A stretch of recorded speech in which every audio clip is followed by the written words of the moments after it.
There's basically four kinds of investigations. There's privileged and non-privileged. Privileged investigations are those investigations that you hire an attorney or an in-house attorney that directs the investigation. A privileged investigation can be internal or external. The attorney directs the investigation. Information is reported to the attorney. Requests for information is reported to the attorney. Interviews are done at the request of the attorney. What happens with that, it's privileged, meaning the government nor any other entity can get any of that information that either is in the attorney's head or the attorney is documenting. Unless, of course, the client releases the information. And I can tell you, for one who has done many, many of these, I have lots of secrets blowing around in my head of people that have been reimbursed too much, this and that, and chose not to do anything about it, which is one of the reasons you want to have a privileged investigation. I've done many where we've sat down and we said there was an overpayment of X amount of dollars. It could be from $5 million to $10,000. And I explained that to the client. And then the client has to make a determination. And some of you may be shocked, but don't be, because it happens all the time. It says, well, what are my chances of getting caught?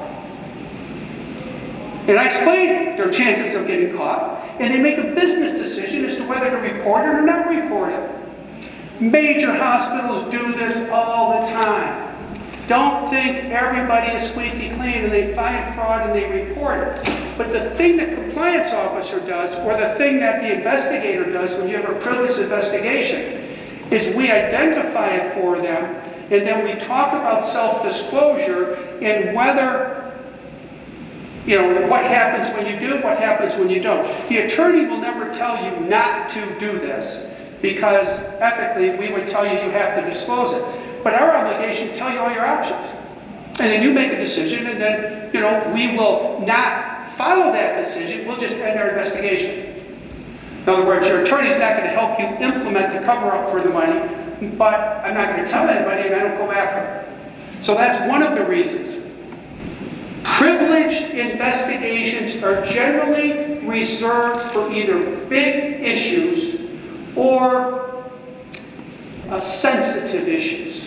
We just finished one a while back where the CEO thought that the CFO was embezzling money and the DOJ was asking for records.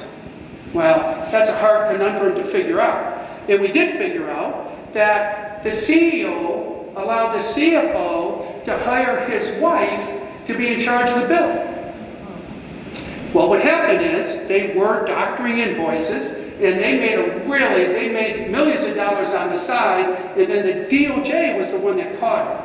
Not the CEO, not the compliance people, not anybody. Why? Because the compliance person reported to the CFO.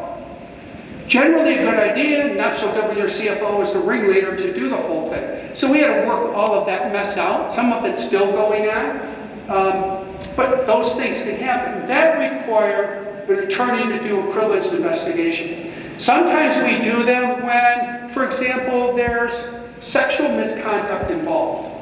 I know that doesn't deal specifically with healthcare, but sometimes it comes up because a physician, a nurse, somebody maybe did something to somebody or however it worked out, and you want an investigation that's more private that can be reported directly to the board to understand what to do or what not to do. Non-privileged means you do it. You hire your compliance officer to do it, you appoint somebody to do it, maybe a board member takes it over. Now the problem with that is, well, the benefit of that is it can go quicker and it's less expensive. The only drawback to that is it is not privileged, meaning if there's a lawsuit, if the government wants the records, the government can get them. See, in a privileged investigation, the government can't get my records, and the private insurer can't get my records.